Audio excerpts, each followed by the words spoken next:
Bienvenidos a Latitud 18. Hoy es jueves 23 de mayo.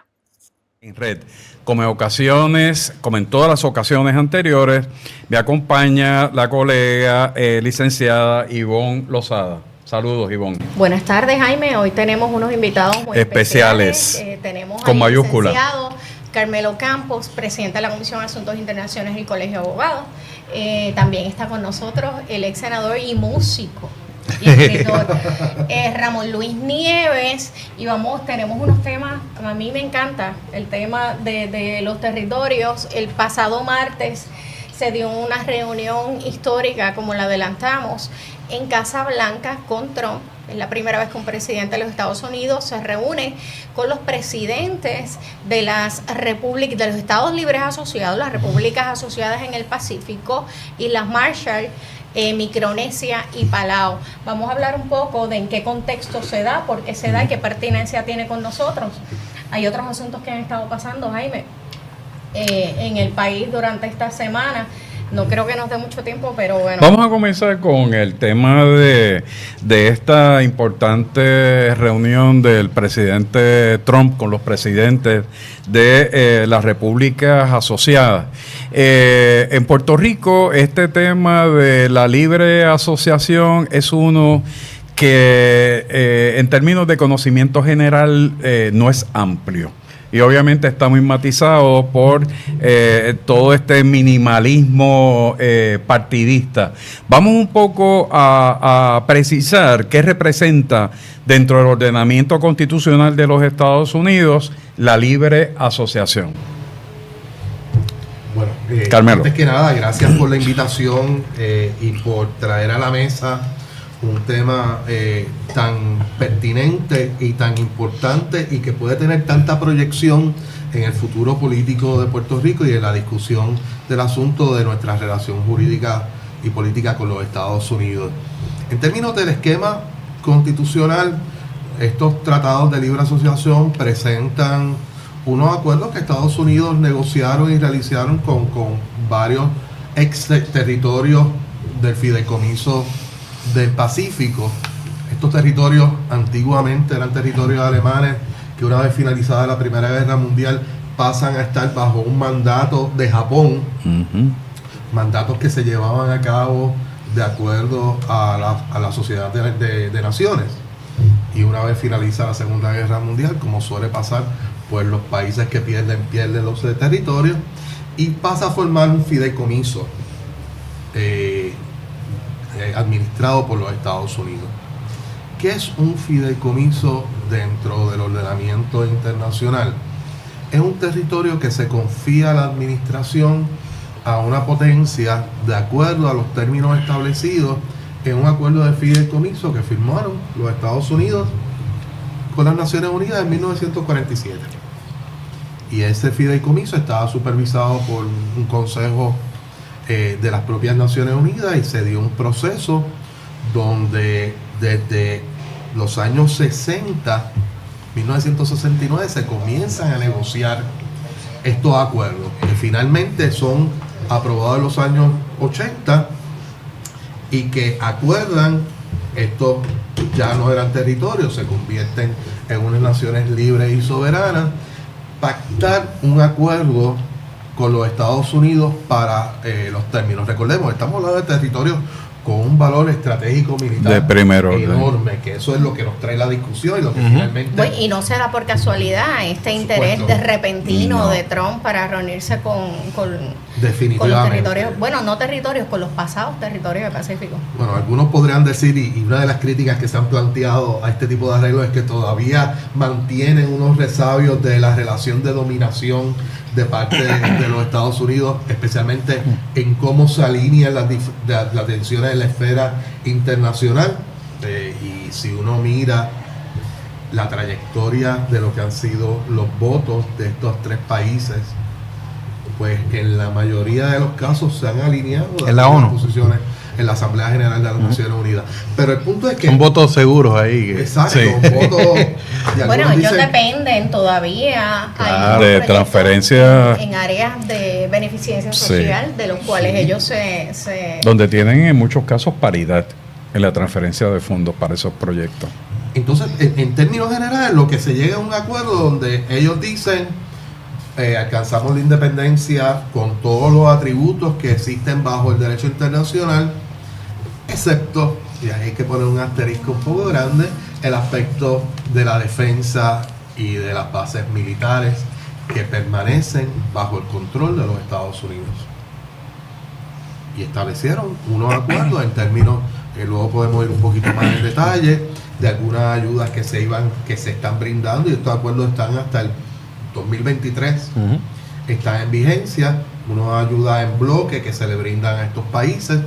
También, por ejemplo, en el caso de Palau, que Palau era donde estaban las islas Bikini, quizás el público más joven, Bikini lo único que recuerda es la vestimenta veraniega que se utiliza, pero las islas Bikini se realizaron un sinnúmero de pruebas nucleares que ocasionaron que esa isla no fuera habitable, y como parte de esos acuerdos se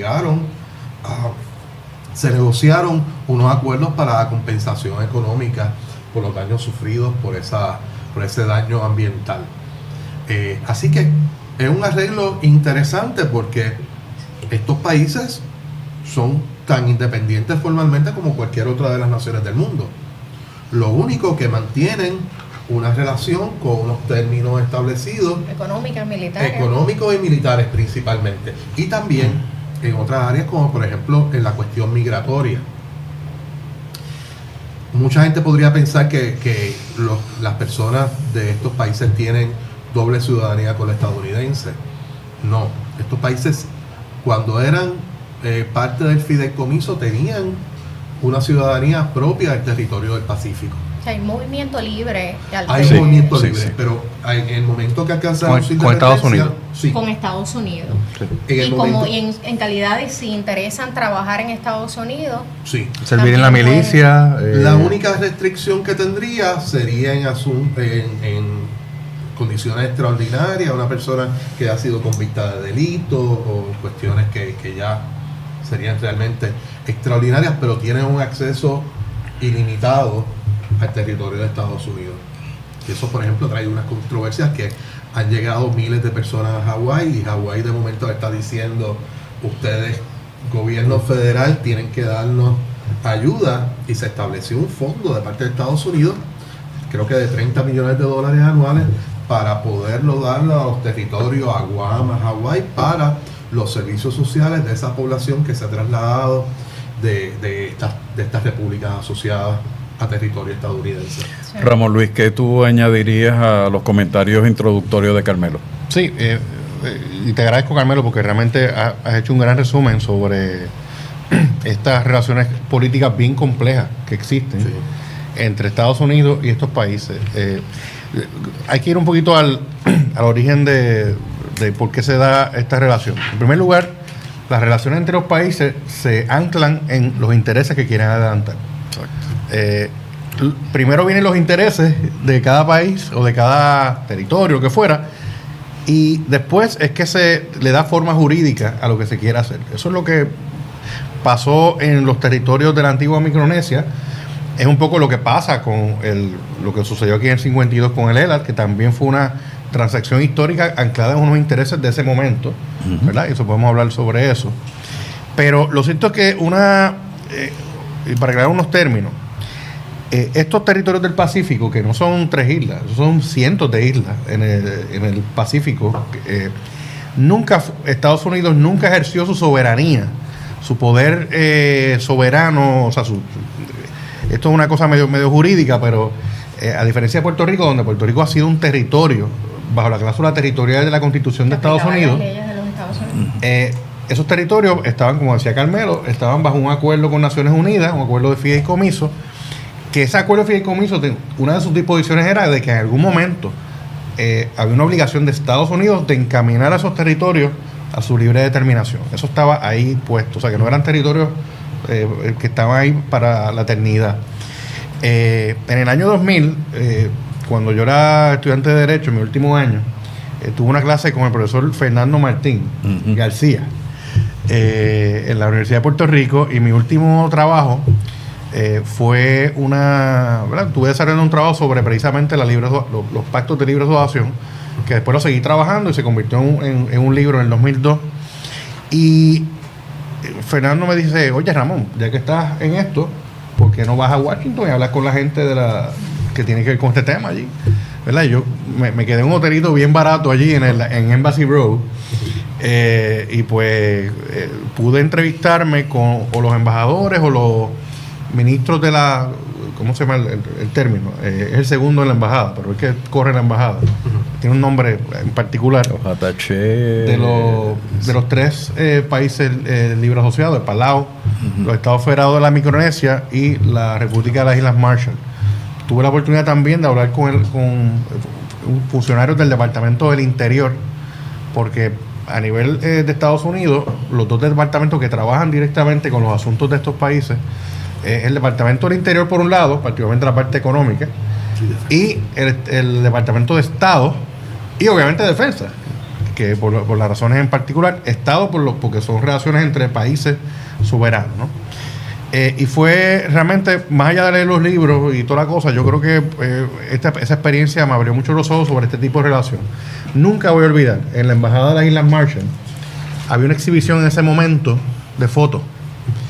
Y una de las fotos era de dos almirantes cortando un bizcocho al final de los 40, a principios de los 50, como si fuera un bizcocho del cumpleaños del nene de uno. El bizcocho era en forma de hongo nuclear.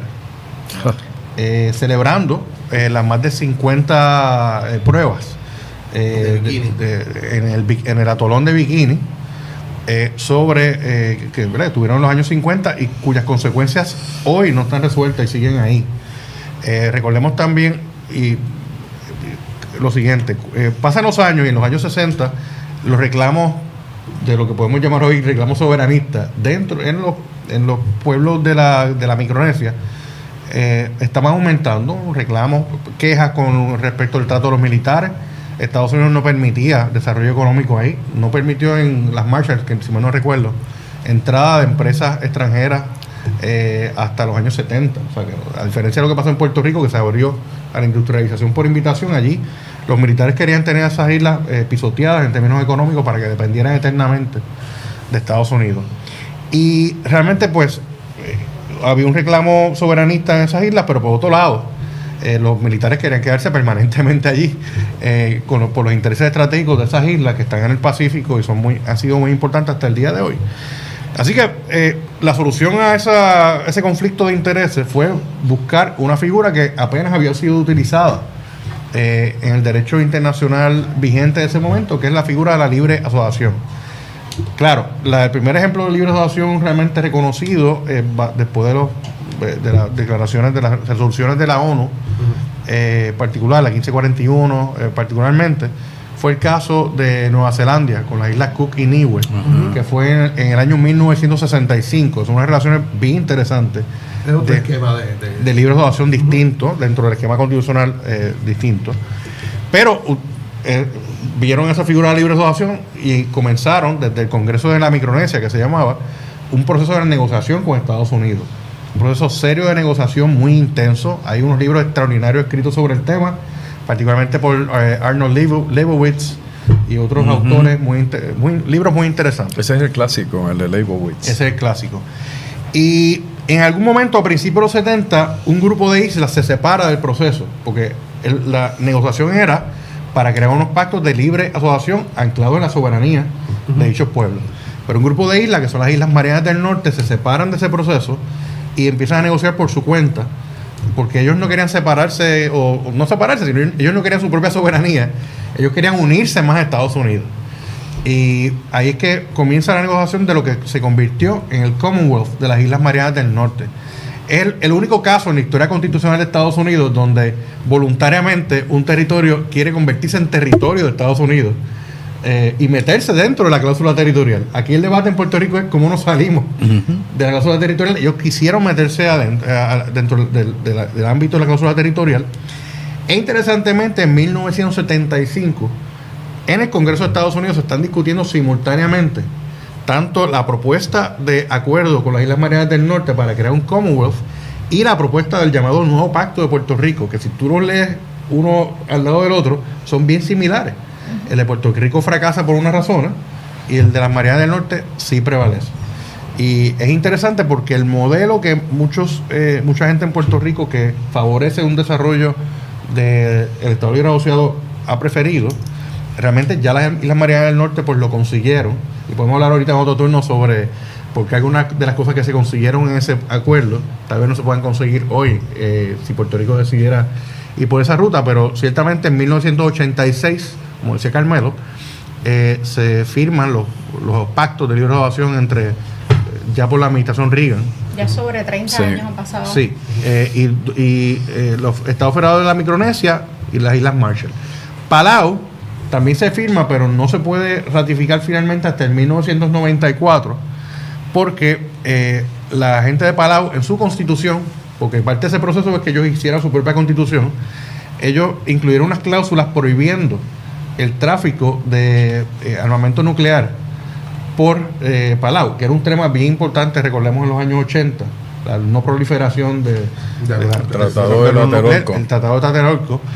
Y pasaron unas circunstancias bien interesantes que son narradas por Leibowitz, precisamente un libro que se llama En Battle Island, incluyendo el asesinato de políticos allí en Palau.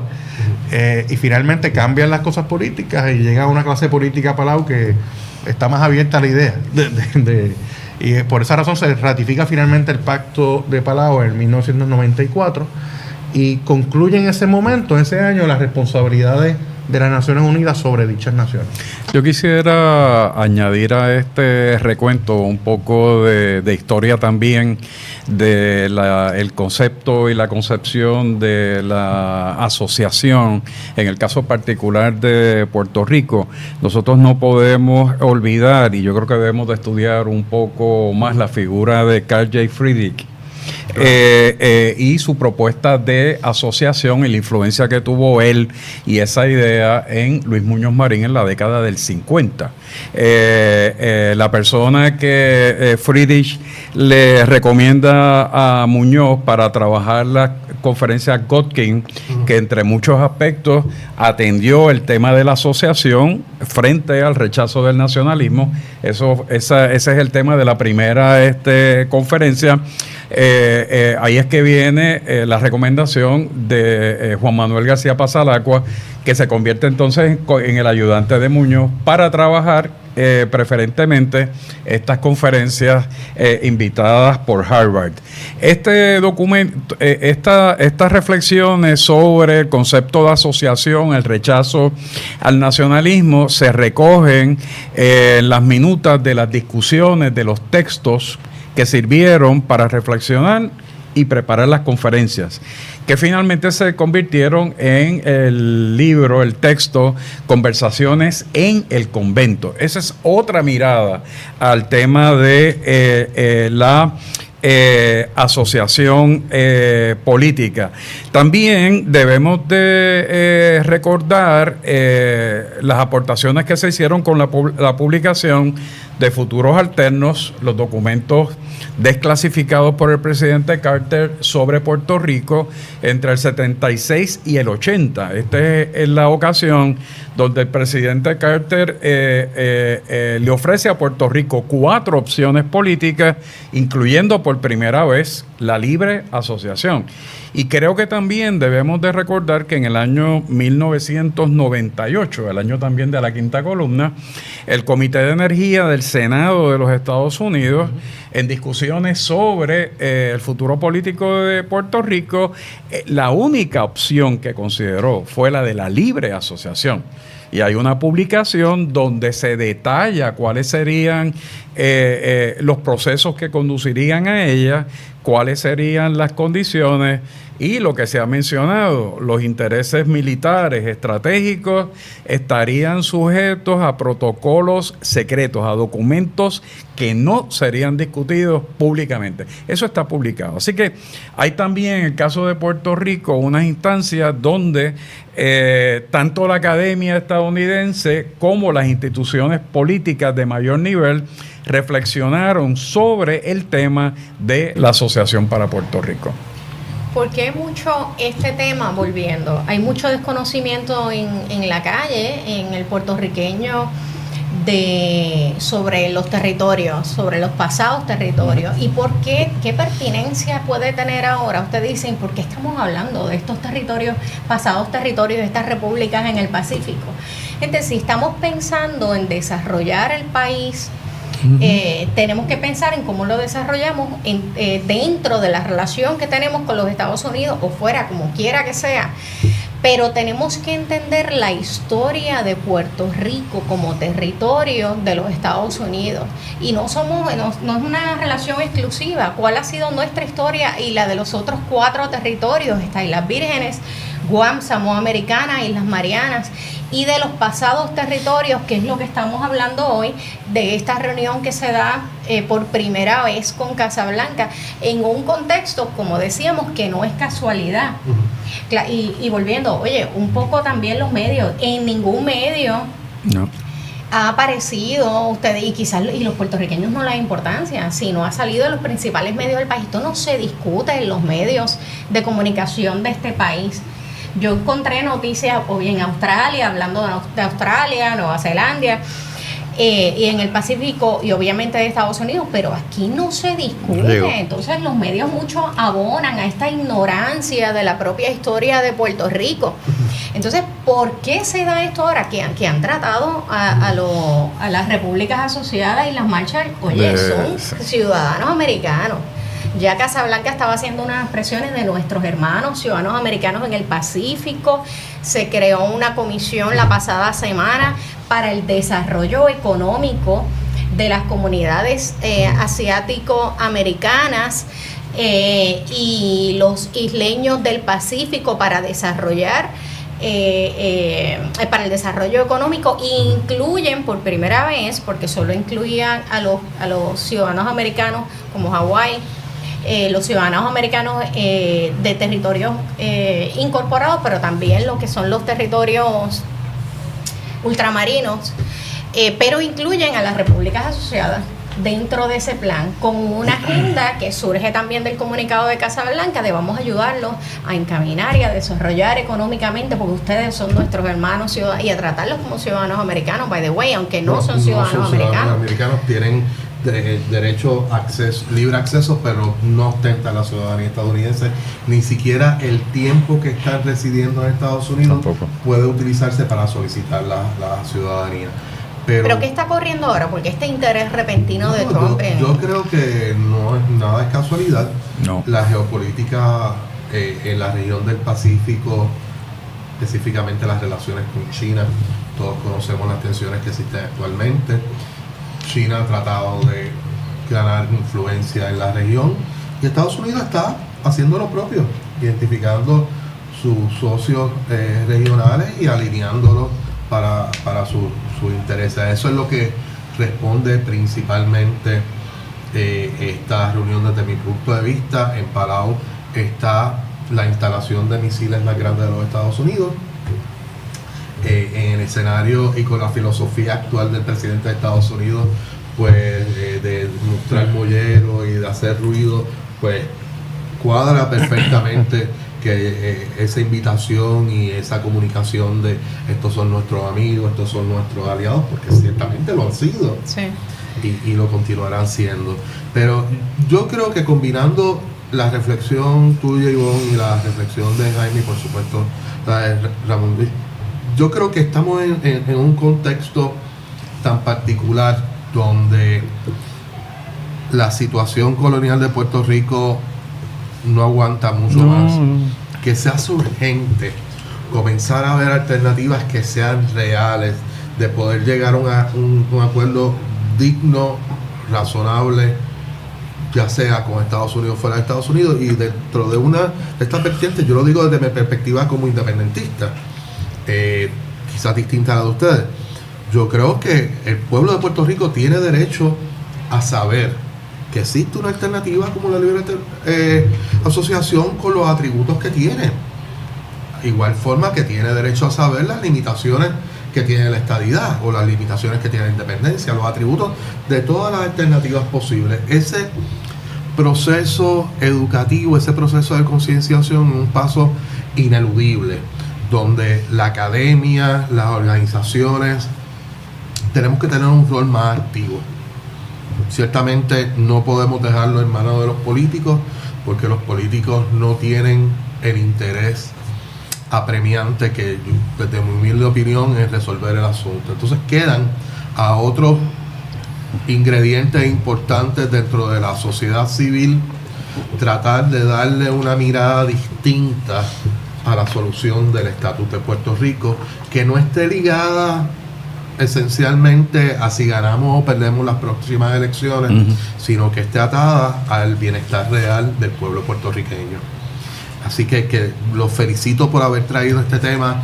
Yo creo que queda mucho por hablar de todas las alternativas, de lo que está ocurriendo en el escenario internacional, porque este aislacionismo artificial que hemos tenido en nuestro país, de ver lo que está ocurriendo en el resto del planeta, debe finalizar, porque nos guste o no nos guste, somos parte de un mundo, no usando la frase trillada de globalizado, pero sí nos afecta a lo que ocurre en el resto del planeta, afecta lo que es Ramón. Entonces tenemos que tomar conciencia de eso desde ya, para tomar las decisiones que sean adecuadas para los intereses de nuestro pueblo. Sí. Ivonne, si me permite una pequeña reflexión sobre el porqué esta discusión.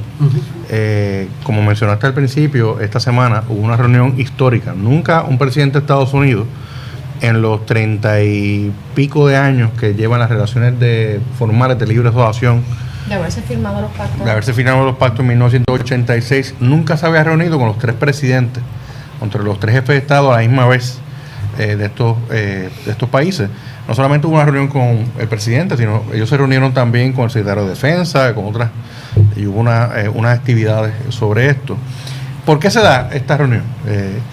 China es una potencia mundial y el gobierno chino no está mirando las próximas elecciones.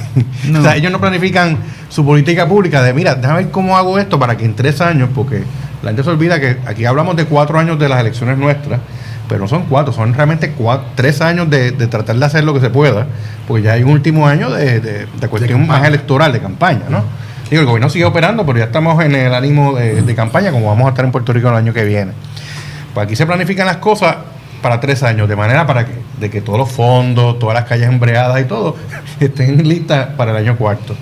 En China están mirando los próximos 10, 15 años, 20 años. Y China está haciendo unas inversiones multibillonarias con B en América Latina, en África, en Asia, en otros lugares de Asia y en el Pacífico. De hecho, en algunos de los statements, de las expresiones, no recuerdo de cuál de los presidentes, estaba en una conversación con el secretario de Defensa, dijo, por cierto, China quiere invertir aquí, creo que fue el de Palau, quiere invertir aquí no sé cuántos billones de pesos y hacer un puerto bien brutal y qué sé yo, que obviamente pues hay unos conflictos ahí con Estados Unidos. Tenía abandonados los territorios del Pacífico y era China y Taiwán, claro, la que se movía a ocupar el espacio de primera a estos territorios. Pero eso me trae al tema de los intereses. Ahora mismo tenemos que tener una reflexión sobre cuáles son los intereses de Estados Unidos en Puerto Rico hoy. Si me preguntan a mí, yo no sé. Hace 20 años yo te diría, ¿qué podemos decir? Bueno, lo estratégico, el valor estratégico de Puerto Rico, que desde el 2003 para acá, cuando cierra Rupert Rhodes, de manera para muchos sorpresiva, después de la salida de la Marina de Vieques, Puerto Rico va perdiendo importancia estratégica. La tecnología de la guerra y la tecnología naval incluso hace bastante innecesario la teoría que hay de tener un montón de bases alrededor del mundo, etcétera. Yo soy de los que pienso la importancia geoestratégica de Puerto Rico o es nula o es muy mínima actualmente para Estados Unidos. Sigue siendo geográfica. En el tema económico, pues, pero yo creo que Estados Unidos no sabe qué está haciendo aquí ahora mismo. Yo creo que hemos caído en una situación de inercia en gran medida. Eso por un lado. Por otra parte, si tú vas a Washington, yo voy continuamente a Washington para distintos temas, y el tema de estatus en Washington, el estatus de Puerto Rico, se reduce a un tema: statehood. O sea, el movimiento estadista en Puerto Rico ha logrado en los últimos 25 años monopolizarlo, convertir el debate de estatus en Puerto Rico no en un debate de libre determinación entre varias opciones, sino un debate de estadidad, sí o no. Las otras opciones, la independencia, la autonomía, la libre asociación, ninguna de esas opciones ni tienen amigos, ni tienen abogados, advocates, defensores de dichas opciones como quizás lo tuvieron en otros tiempos. Hasta el independentismo tuvo Vito Marcantonio. Más recientemente, ahorita me acuerdo el nombre, pero había un Ronald Dellums. O sea, tenía gente que, ¿verdad? Ya eso no existe. Los únicos dos temas de Puerto Rico que tienen resonancia en Washington hoy es el tema de la deuda y el tema de la recuperación post-María. No se habla, o sea, no hay más nada en cuanto a eso. Someto a lo siguiente: Puerto Rico está bajo el régimen de promesa. La manera en que el Congreso pudo crear una ley de quiebra, una super quiebra que incluye, porque tú puedes meter a quiebra hasta la deuda que en los estados de Estados Unidos no se puede ir a quiebra, fue basado en la amplitud que le da la cláusula territorial. No estoy diciendo que sea bueno ni malo, esa es la realidad. Bueno, es malo. Pero es malísimo. Sí, pero que por la parte de la quiebra no es tan malo, porque hay una quiebra de Puerto Rico que aún enmendando la ley de quiebra federal, tú no la podías incluir, que es la deuda constitucional necesariamente. Yo no estoy diciendo que sea bueno y malo, sino que el Congreso usó eso para... de manera que, si hablamos de una discusión de estatus, hay que ver también de cómo acabamos con promesa y qué viene primero, el huevo o la gallina. ¿Tenemos que descolonizar a Puerto Rico? Sí. ¿Se puede descolonizar ahora sin haber salido todavía el tema de la deuda y la quiebra y la Junta? Es una gran pregunta. Pero lo cierto es que yo creo que el tema de los intereses ahora mismo de Estados Unidos y Puerto Rico no están claros, más allá del interés de que el territorio busque la manera de salir de su tema de la deuda. O sea, eso es un debate bien... Pero bien más duro. allá de eso, yo creo que Estados Unidos, como buena potencia imperialista, sabe muy bien lo que está haciendo aquí, lo que ha hecho y por qué es beneficioso estar aquí. Porque el colonialismo es muy rentable. Sí. Y Estados Unidos le deja mucho dinero tener a Puerto Rico en la situación de subordinación colonial. Vamos a ver un solo ejemplo, la ley de cabotaje. Cómo la ley de cabotaje mantiene a la industria marítima estadounidense, cómo la industria financiera, como ave de rapiña, ha sido una de las grandes culpables de la crisis del gobierno de Puerto Rico y de nuestras finanzas, cómo las empresas Walmart y compañía tienen unas altísimas ganancias del mercado de Puerto Rico. Hay muchísimas buenas razones por las que Estados Unidos ha estado y va a estar aquí. Sí. Yo quiero hacer un comentario en esa dirección de un trabajo de el texto aquel, Adiós a la economía, de Miriam Muñiz Varela, donde hace un planteamiento muy importante, donde ella dice, incluso en las crisis, el capitalismo y las entidades que lo conforman se reestructuran para mantener ¿qué? La acumulación. Así que incluso en las crisis hay una gran ganancia. Pero volviendo al punto focal, ¿verdad? De el Pacífico y estas repúblicas asociadas. Hemos hablado de, estamos en una época donde el eje de civilización y de intereses estratégicos se movió hace mucho tiempo del Atlántico al Pacífico. En el Pacífico, obviamente, ha habido una competencia, no solamente de la Federación Rusa, la parte que le corresponde al Pacífico, la República Popular China, no nos olvidemos de Corea. Porque también hay un mensaje que le están enviando a Corea, aunque el presidente Trump diga que él tiene un love affair con el presidente de Corea y que se llevan muy bien. Es un mensaje que está enviando en esa dirección. Así que para los Estados Unidos,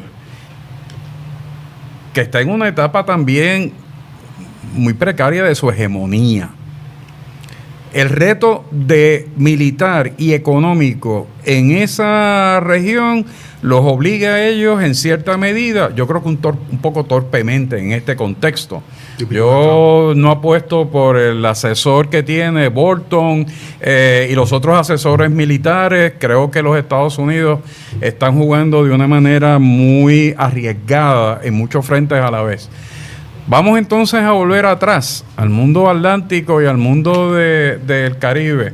Yo coincido con el amigo Ramón Luis, que hay unos intereses hegemónicos que son los que determinan las movidas políticas, las transformaciones políticas. Yo recuerdo en las memorias de Tocqueville, cuando Tocqueville se refería a las discusiones con Luis Muñoz Marín, Tocqueville le recomendaba que bajara un poco el discurso a favor de la independencia y que tuviera muy claro que si quería ayudas económicas, las ayudas económicas estaban amarradas ¿a qué? Al imperativo estratégico militar. Así que 2003 terminó un tipo de imperativo geoestratégico que fue el cierre de Roosevelt Roads. Aunque ya Roosevelt Roads fuera de ser una base de submarinos atómicos, nucleares, ya no tenía mayor importancia. Ahora, al igual que otras potencias, Puerto Rico sigue siendo un archipiélago importante desde la perspectiva geográfica, como puede ser Peñón de Gibraltar para los británicos y podría ser las Malvinas para los británicos. Entonces, a lo que plantean los colegas Ivonne, Carmelo y Ramón Luis, una mirada fresca a esta opción, que digo yo, y recordando el debate en el Senado de los Estados Unidos en la Comisión de Energía sobre la libre asociación. Para mí, la libre asociación estaba sobre la mesa en el 98. Y había una descripción muy clara de lo que era aquel documento que está recogido en un texto. Esta tiene que ser una opción que se estudie, se considere, se evalúe más allá de las consideraciones meramente partidistas, porque Puerto Rico tiene que salir de alguna manera de esta coyuntura tan difícil con nuevos modelos. No es con una nostalgia del pasado o cambiando fachada. Tiene que haber un replanteamiento y en ausencia de compromisos formales por parte de los Estados Unidos con relación a moverse hacia la estadidad,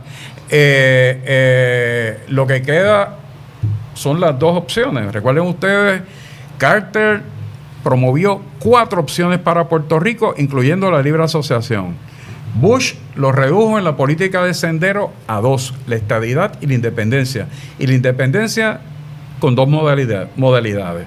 Estos son los puntos que, por lo menos, la función de nosotros, la que nos corresponde, es ilustrar, aclarar, informar, crear conciencia de cuáles son las opciones reales que hay en este momento para el país.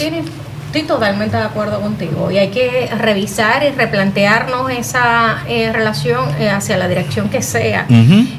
Y tienes mucha razón cuando dices que el eje del interés económico se mueve, obviamente pues los intereses militares están ahora en el Pacífico y se crea, como dije, se crea una comisión para el desarrollo óptimo económico de los territorios de Estados Unidos, excluyendo a Puerto Rico y las Vírgenes. No importa, aun cuando Puerto Rico, si sumas la población de todos los territorios, de los otros 4 territorios y de los pasados territorios, de los pasados 3 territorios, si la sumas no te da el 5%, yo no sé cuánto es, 50,000, 200,000 versus 3 millones de habitantes. No importa si fueran 50,000, el interés de los Estados Unidos se ubica ahora en el Pacífico con todo este argumento de que son nuestros hermanos americanos, un poco muy distinto al trato que se le ha estado dando a Puerto Rico y que nos hace volviendo replantearnos cuán efectivos hemos sido en nuestra gestión para desarrollar o mejorar no tan solo la situación económica de Puerto Rico, sino también eso en el contexto de nuestra relación con Estados Unidos. Hay mucho que pensar y es triste otra vez que los puertorriqueños estemos tan ajenos a esta discusión que tanto nos afecta y que nos impide tomar decisiones informadas sobre nuestro futuro y sobre el futuro del país. Eso es un gran reto de parte de la academia y de parte de otras organizaciones, lo vuelvo a lanzar a la mesa, porque esto no va a salir necesariamente de los partidos políticos, porque Bueno, sus prioridades podemos- son otras y sus herramientas de trabajo son otras. Yo creo que obligatoriamente hay que establecer otros vehículos para poder llevar a cabo o plantear las alternativas en el futuro. De hecho, nosotros aquí en la Biblioteca Jesús T. Piñero ya comenzamos a movernos en esa dirección. Ujú. Si tú quieres Sí. abundar sobre De esto. hecho, el pasado semestre hicimos el primer foro de los territorios ultramarinos. Tuvimos la participación de Cox Salomar, de José Jovial Colón Morera, profesor del centro. Aaron Gamaliel Ramos. Aaron Gamaliel, y estuvo Jaime también discutiendo, pero era un poco para educar a la gente de, mira, estos Puerto Rico, esta ha sido la historia de nuestra relación compartida con otros 5 territorios que No. tienen relaciones similares. Y quiero plantear una idea y un concepto que creo que es importante que pongamos sobre la mesa. Algo que les permitió a los ciudadanos de esos países, ¿no? en la antigua Micronesia, moverse, es que, y tenemos que aprender de esto, primero, ellos estudiaron nuestra experiencia. Ya para los años 70, Ellos saben más de nosotros. ellos, de hecho, hay muchísimo más de escritos nosotros que nosotros que de ellos. establecen de, mira, nosotros no queremos repetir lo que ha pasado en Puerto Rico. O sea, ya 15 años de Lela, o Ya- poco más de 15 ya años. advirtieron. Pero aquí en Puerto Rico somos muy dados a amarrarnos a etiquetas. Por ejemplo, ya hay una etiqueta que se llama República Asociada, que la hemos hablado aquí. En el mundo no se hace referencia a repúblicas asociadas. Ellos somos repúblicas estados. o países. Pero Estados. ya, por ejemplo, hay unos mitos que hay por ahí. Por ejemplo, es imposible que un pacto de libre asociación Estados Unidos acuerde continuar la ciudadanía americana. No. ¿Basado en qué? O sea, si hay unos intereses de ese momento y hay voluntad política, Exacto. se establece y se Sí. acabó. O sea, es importante que nos dejemos de amarrarnos a mitos, y lo que realmente tiene que ocurrir es que podamos crear una voluntad política para echar hacia adelante un proceso de descolonización en Puerto Rico. Y yo que favorezco, por ejemplo, la libre asociación, yo no quiero decir, yo no quiero hablar mal de la independencia, no quiero hablar mal de la estadidad, que cada cual trate de conseguir el mejor arreglo posible con Estados Unidos, porque incluso la independencia, que es un derecho de los pueblos, hay que negociar con Estados Unidos un montón de cosas. O sea, siempre tiene que haber algún tipo de negociación por el tipo de relación que hemos tenido. Pero mi invitación es que vayamos más allá de las etiquetas, vayamos a los contenidos y particularmente al tema de la voluntad política para lograr los cambios que necesitamos. Pero que sabes que mucho de la voluntad política, sí, hay quienes saben del tema, conocen de la historia de Puerto Rico y de los territorios y piensan que quizás no conviene, no les conviene a sus intereses abundar en ello o hurgar en ese pasado. Pero caramba, yo tengo que comentar, Carmelo, que la realidad es que mucho de nuestro liderato político no tiene idea de cuál es la historia de los territorios. Yo le de los añadiría, Estados Unidos. ni le importa. No, ni la tiene ni le importa. Y entonces hay un sentido de un poco de vergüenza, de que no quiero demostrar que yo, imagínate, yo soy legislador o yo soy alcalde, yo no tengo ni idea de cuáles son no los puedes ni listar, no puedes ni mencionarte cuáles son los actuales territorios, particularmente los del Pacífico, y los pasados territorios y los que dejaron de serlo. Nosotros hicimos otro foro, los territorios que se convirtieron en estados, para un poco hablar los pasados territorios, Hawái y Alaska, y hablamos un poco de cuál había sido esa experiencia de los territorios que transicionaron hacia la estadidad. Hablamos de Filipinas, pues el territorio que dejó de ser territorio Se movió hacia la independencia. y de las repúblicas asociadas que hoy son noticia excepto en Puerto Rico, que dejaron de ser territorios como los conocemos en nuestra experiencia para cumplir haber ya cumplido 30 años de firmar pactos de libre asociación. Así que la situación es peor de lo que tú planteas. Y hay otro elemento que creo que debemos de traer a la mesa, que también tiene que ver con el tema de la seguridad, y es el cambio climático. Claro. O sea, no solamente para estos países del Pacífico, muchos de ellos que ya están confrontando problemas con el cambio climático, sino para nosotros también en el Caribe, esto es una amenaza real. Así que esto en el caso... Eso no pareció ser un tema, eso estuvo ausente. Bueno, pero estamos hablando de la ignorancia y... Bueno, pero es que... En el caso, para Casablanca están claros los intereses en el Pacífico. China, defensa. Nada más. Las repúblicas asociadas aprovecharon para adelantar una agenda económica y social de unos beneficios que, aún siendo Estados Libres Asociados, obtienen de Estados Unidos, y ahora están en este es el momento de negociar. Vamos a ver cuánto consiguen de ahí. Pero ciertamente el punto que trae Jaime sí es uno de los puntos prioritarios de la agenda de la región del Pacífico. Y del Caribe. Y del Caribe. A punto están con el riesgo de desaparecer. Literalmente. Naciones completas están bajo agua. Entonces se plantea de una forma mucho más urgente de la que nosotros podríamos ver desde nuestra realidad. Sí, también nos afecta a nosotros, ciertamente. Pero un punto de la agenda de estas naciones del Pacífico es muy importante. Yo no quisiera que finalizáramos con una nota totalmente pesimista. Porque yo creo que de estas conversaciones no, pero tienen muchas razones por lo cual serlo. Yo creo que hay que apostar, y siempre pues, a las nuevas generaciones que tienen una forma distinta de ver la vida, que quizás no están contaminados por los viejos estilos, y que pueden aprender de todas yo ahorita cuando escuchaba a Jaime hablando de todas esas experiencias que hemos tenido y cómo traducir eso en que el perro no nos muerda de nuevo. Carmelo, te voy a decir algo. Hace 2 semanas, cuando falleció Rafael Hernández Colón, estábamos hablando Jaime y yo. Yo le pido disculpas a los millennials que le he caído tanto encima. Hay un sector de millennials que yo admiro muchísimo. ¿Te escribieron? No me escribieron. Pero tengo amigos millennials extraordinarios.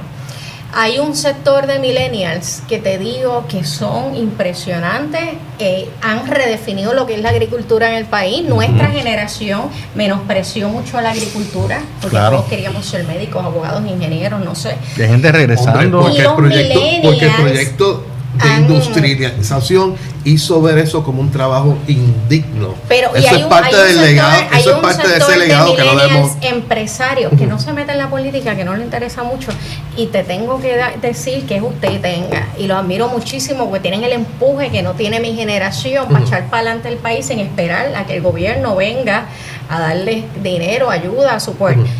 Pero hay otro sector de millennials y centennials, que son los que están ahora en la universidad, hasta los 20 bajitos, 18 años, que no tienen idea de la historia del país, no les interesa. Cuando murió Hernández Colón, estaba una joven estudiante que estábamos hablando de Hernández Colón porque ese era el día, y le preguntamos, ven acá, ¿tú sabes quién es Hernández Colón? Y la muchacha no tan solo no sabía quién era, es que el gesto es, mira, ni sé, y honestamente ni me interesa saber. Y no es por la cuestión política. No les interesa la historia, no les interesa qué hizo ni la generación siguiente, que fue la generación X. No les interesa escuchar. Ellos tienen una idea de cómo funciona el mundo a través del internet. Y no me digas cómo yo tengo que hacer las cosas, porque ustedes son los que hicieron que este país fracasara o que el mundo esté como esté. Pues no es que yo vaya a abogar por ellos, pero yo te mentiría si no pienso que no son ni mejores ni peores de lo que fue nuestra generación. No, nuestra generación tiene una falla.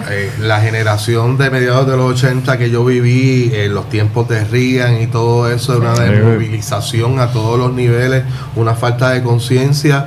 Y yo veo en mis estudiantes en diferentes centros universitarios todavía ese deseo de hacer las cosas de forma diferente.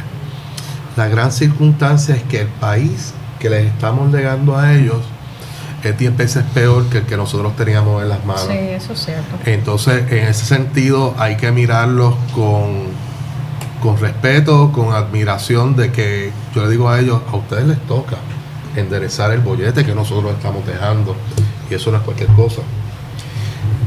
Siempre, como eterno optimista, apostaré a la esperanza y a nuestro pueblo. Yo creo que sí hay mucha desinformación, pero desinformación que ha sido propiciada también por unos intereses económicos, políticos, de no llevarnos a ver un poco más allá. El ejemplo que acabas de dar de la agricultura, un ejemplo magnífico de cómo se nos negó por varias generaciones ese contacto vital con la tierra y con la producción, que nos ha llegado a unos índices de dependencia alimentaria catastróficos, y que los vimos en María. La experiencia está ahí. Pero mira, yo rompería un poco con esta línea que siempre usamos de que esto le corresponde a las próximas generaciones, porque la experiencia que yo he tenido en trabajo comunitario es que tú tienes gente de 40, 50, 60, 70 años aportando, y muchos como no lo habían hecho porque se han creado unos espacios nuevos de desarrollo, por ejemplo, de desarrollo económico comunitario. No, de acuerdo, yo pero creo que lo hay hago, que rescatar hice el lo planteamiento mejor. en reacción al planteamiento anti-millennial que estaba iniciando. Pero yo creo que hay que rescatar lo mejor de cada generación, porque hay un sector de los millennials que es impresionante. Y hay que pero hay que hacerlo a través de las generaciones, no decir, bueno, ahora les toca a ustedes, como si un poco no fuera responsabilidad nuestra. Sigue siendo, lo aseguro. Y hay generaciones y generaciones anteriores que todavía tienen mucho que dar. Yo creo que la responsabilidad del país es de todas las generaciones. Y ese sentido que las personas aportando a él todavía, que ahora se le llaman de edad avanzada, los viejos y las viejas son la fuente de sabiduría y de acumulación de conocimiento de una sociedad. ¿Por qué los chinos han logrado lo que han logrado? Porque en su cultura tienen un sentido de respeto sobre la experiencia. Y qué mejor ejemplo y qué mejor vivencia con el del gobierno que tenemos actualmente, que tomando decisiones a la ligera, sin conciencia de las consecuencias. ¿Por qué? Por la falta de experiencia. Entonces, como tú bien apuntas, es una combinación de la energía y la revitalización de las nuevas generaciones con la experiencia y la sabiduría de generaciones anteriores la que puede llevarnos. No es simplemente nos quitamos y ustedes ahora arréglense de lo que viene, sino lograr que las habilidades y los talentos que tiene inherentemente cada generación se combinen en bien de nuestro pueblo. Iba a añadir de que quizás lo importante es definir cuál es tu causa. La causa de un millennial posiblemente no sea la descolonización de Puerto Rico o que no seamos territorio, pero la causa puede ser el ambiente, puede ser el cambio climático. Si tú mides... Pero pues también hay una conciencia de país o de mundo y de comunidad. Yo creo que está cambiando mucho la perspectiva de los millennials, que por cierto, los millennials no conocen otra cosa que la crisis. O sea, nosotros, los generación X y los baby boomers, vimos otro Puerto Rico que con sus problemas también, y desigualdades y pobreza, pero un Puerto Rico de mayor desarrollo económico y mayores oportunidades, donde el grado universitario te garantizaba un empleo, o sea, ese tipo de cosas, a mucha gente. Los millennials no conocen eso, lo que conocen es la crisis y la emigración y los problemas. Pero yo he visto una identificación muy interesante en que quizás no te van un millennial a un rally político de un partido, pero van a acudir a su comunidad a trabajar un problema estrictamente comunitario. Se involucran. Combinado interesantemente con una cepa de líderes comunitarios, que muchos son baby boomers, pero que se adistraron en otras luchas del pasado. Quiero decir que con todas las críticas que pueda haber, el programa de comunidades especiales en su inicio adiestró a cientos de líderes comunitarios, que muchos de ellos están todavía hoy en nuestras comunidades. Están dando cartel y dando las luchas. O gente de luchas, por ejemplo, de las luchas políticas, que migraron de las luchas políticas a las ambientales. Y están en las ambientales. O sea que definir cuál es la causa es importante, y mientras eso está pasando, hay mucho entusiasmo con ese tipo de luchas y hay menos entusiasmo con el tema de estatus político, y más en los códigos, donde lo hemos hablado por muchas décadas, que mayormente son los códigos de lo jurídico y del derecho internacional, de las cosas que nosotros hemos caído todo, y lo digo como autocrítica también, ¿verdad? Quizás los jóvenes no se apasionan por salirnos del tema de la cláusula territorial, y que con qué se come eso. pero hay otras causas que sí pueden ser más... Fíjate, y toda la dinámica, como nos están comentando la audiencia en las redes, la dinámica natural del trabajo de las organizaciones comunitarias ha girado mayormente a agricultura y energías renovables. Sí. Extraordinario. Hay una pasión por la energía renovable. Sin esperar a que la agenda la imponga el gobierno, las prioridades, eso es lo que necesita el país. Y el impacto que va a tener en el desarrollo del país, fíjate que eso no era, un poco se ha virado la pirámide. El trabajo comunitario va a marcar el futuro y puede marcar el futuro del país, así que tenemos que enfocarnos y concentrarnos.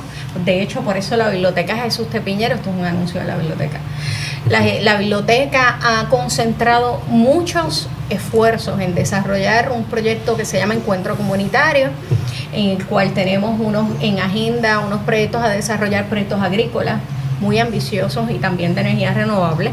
Así que estamos apostando a eso y obviamente con la participación de las organizaciones comunitarias. ¿Y hay algún ejemplo interesante que puedas adelantar de esos proyectos? Pues mira, haremos un anuncio próximamente. Estamos trabajando en unas propuestas de desarrollo de proyectos agrícolas en la Casa Piñero. La Casa de Jesús T. Piñero queda muy cerca de aquí, a unos 15 minutos como mucho, en la entrada de del hipódromo Comandante y Camarero. Y ahí la casa tiene casi 120 cuerdas que colindan con el Río Grande de Loíza.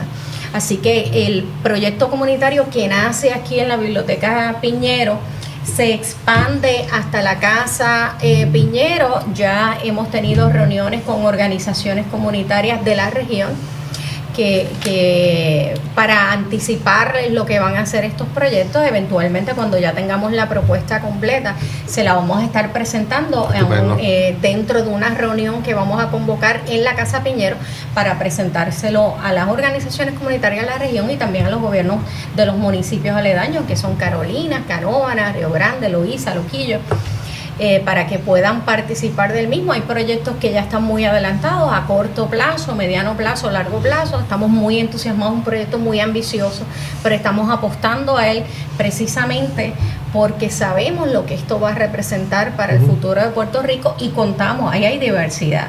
Los jóvenes, baby boomers, generación X. Porque mira, Jaime, cuando dice... ya mismo viene el disclaimer. ¿Tú notaste eso? Sí. No, yo tengo que admitir, y desde el primer programa... O sea, Jaime es de reggaetón para acá, lo voy a defender. De reggaetón para acá. De la época de los rockeros y los cocolos. Exacto. Sí. De hecho, yo hablé con el vicerrector del recinto, el doctor Ángel Toledo, sí, que le dije, Ángel, necesito un millennial en la discusión, yo no puedo excluirlo. ¿Pero me invitaste a mí? ¿Qué? Ok, vamos a dejarlo. Bueno, yo quiero volver a traer un tema que rebotó, pero sigue siendo un tema clave. Hay un texto de Naomi Klein que tiene como título "Esto lo cambia todo". Y es precisamente el impacto que tiene el cambio climático sobre las economías, las sociedades, las relaciones internacionales. Hoy, si buscamos en el Washington Post, una de las noticias más importantes fueron unas declaraciones de Alexandra Ocasio, que le dieron un giro aparentemente distinto al que ella quiso darle, donde ella plantea que en los próximos 12 años la economía de los Estados Unidos va a estar en una situación acosada por el cambio climático. Y entonces el mundo republicano, que sencillamente la buscan a ella, son sus principales seguidores, plantearon que ella había estado indicando que en 12 años se acababa el mundo. El mundo no se va a acabar en 12 años. Pero en 12 años el mundo va a ser muy distinto. Eso fue en Fox News, me imagino. No, bueno, con toda probabilidad, sí. Entonces, es que como yo no consulto Fox, me pusiste a dudar. Ahora, ¿por qué vuelvo otra vez a este punto? Porque el trabajo de las comunidades, el trabajo de los políticos, el trabajo que nosotros tenemos que desarrollar para transformar el país tiene que tomar en consideración muy seriamente el asunto del cambio climático, porque esto no es algo que viene el siglo próximo, no, esto es algo que ya está ocurriendo. Tú mencionaste la importancia para las comunidades de las energías alternativas, mientras el Estado todavía está hablando de procesos de transición que no se sabe cuánto tiempo duren, con acuerdos con bonistas de 30 años, que eso lo que hace es que garantizan ese modelo por 30 años más. Anclado en combustibles fósiles. Por eso. Entonces estamos en una época donde se requiere un cambio de civilización. No es una cuestión técnica meramente, es que lo que tenemos al otro lado lo impacta todo. Así que por eso el trabajo que se está desarrollando en la Biblioteca Piñero con relación a las comunidades, lo que estaban haciendo, se está trabajando también el Colegio de Abogados con distintas miradas, y lo que hacen colegas como Ramón Luis, tienen que enfatizar en la conciencia de nuestra población que nosotros estamos en un área muy, muy vulnerable.